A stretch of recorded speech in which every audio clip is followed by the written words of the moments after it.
there are odds out there about where he will play next year.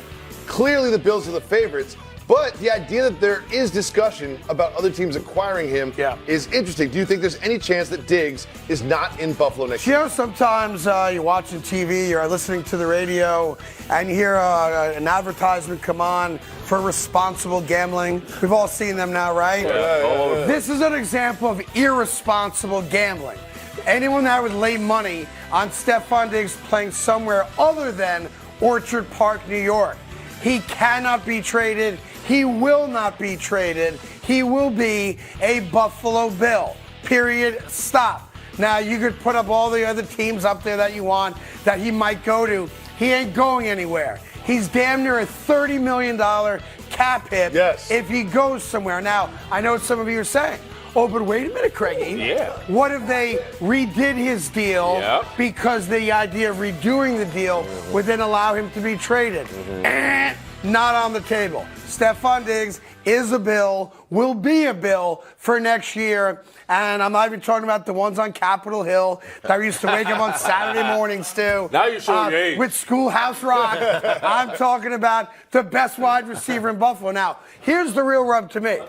Stefon Diggs comes back, and we all agree there's going to be no Gabe Davis there. Yep. Correct. So, at some point, are the Bills front office staff going to wake up and recognize we're doing ourselves a disservice by not throwing him the ball 10 times a game and not letting him run down the field, which he's very good at with great hands? Yeah. Because if you now take Stefon Diggs, who's a $28 million cap hit, who's their best wide receiver and is a top 10 wide receiver in the league, and we reduce him down to little 5-yard outs, 8-yard dig routes, and that kind of stuff, then to me, I know they had success late in the year when they made the change of offensive coordinators, and they recognized we have a stud running back in James Cook.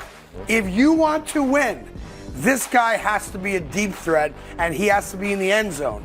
And that's the problem I think the Bills had. Yeah, I agree. I think he's a guy that cannot leave this football team. Josh Allen wouldn't allow it. Obviously, the cap hit won't allow it either because he's their number one guy, and he is a number one type threat, as well as defenses scouting for him as a number one type receiver as well, which is important, which is why you need a viable number two to go out there and complement him and complement what he does. Look, Travis Kelce, every week, they know he's getting the ball 13 targets. He's going to get 13 to 14 targets a game.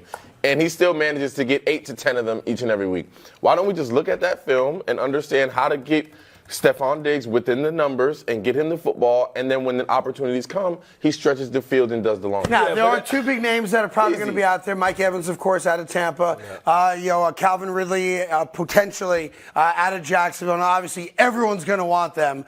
But you have to remember this also. If you are a free agent wide receiver, there's a couple spots that make sense to everybody, and those are really good teams that have really good quarterbacks. I think Kansas City will upgrade the wide receiver position, and if you're one of those two guys, that's the first place you go because they got the quarterback. Yep. But let's not sleep on the fact that your quarterback, Josh Allen, is in the conversation among the best quarterbacks in the league. Correct. So if I'm a wide receiver and I'm now an unrestricted free agent and I can pick where I go because I'm going to have a lot of suitors, to me, it's Kansas City 1. And as much as I want them on the Jets, it's the Bills 2. Yeah.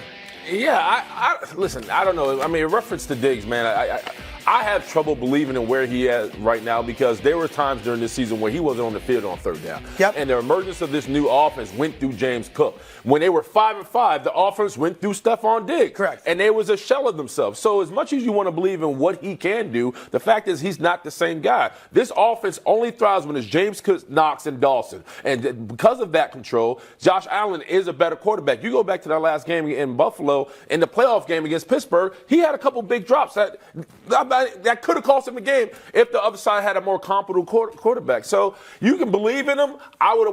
Listen, $30 million is a lot to swallow, but I was prepared to move on. He's going to stay in Buffalo. We're going to move on to second and football. Derrick Henry, remember the end of last season, he said goodbye to Tennessee and the Titans. And now the Ravens are the favorite to acquire Derrick Henry's services. Would the addition of Henry make the Ravens your favorite to win the AFC? No.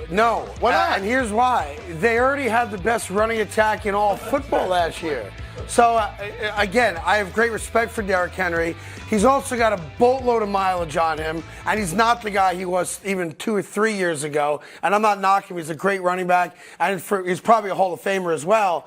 But if I have the best rushing attack in all of football, why am I concerned with going to get a running back? I have other concerns as opposed to running back. And listen, the reason they lost to Kansas City wasn't their inability to run the ball. It was their refusal to run the ball, and they went away from their offense. So, you look, we all like big names. And if you can acquire Derrick Henry, Ravens fans will be thrilled about it. Of course. But they're already the number one rushing attack in the NFL. Period. Stop.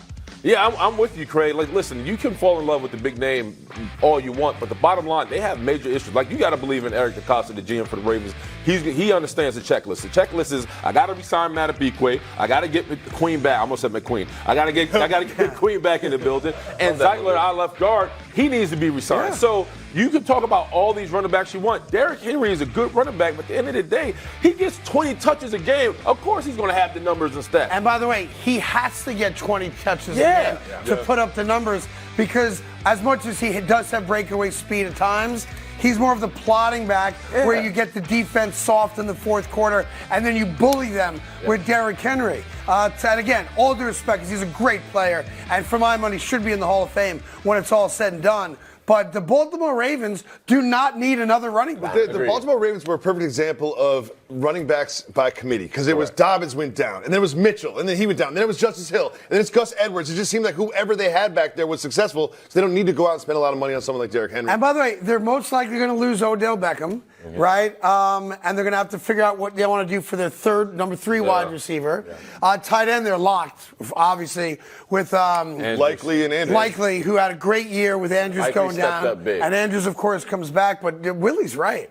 Like, if I'm a Ravens fan, it's all well and good to go after a big name. Yeah, it looks That good. ain't my need. Yeah, I agree. No, it's not your need. And on top of this, like, he's horrible in the pass game. And Tom Monken's offense, they need a scat back. So when you talk about Saquon Barkley, it makes sense. I think he's thrown more passes than he's caught in his career. I swear to God. 100%. Hey there, thank you so much for watching The Carton Show. You can subscribe right here to get all the latest bits and segments from the show. And by the way, while you're at it, we have a lot of great shows on FS1, so check them out too.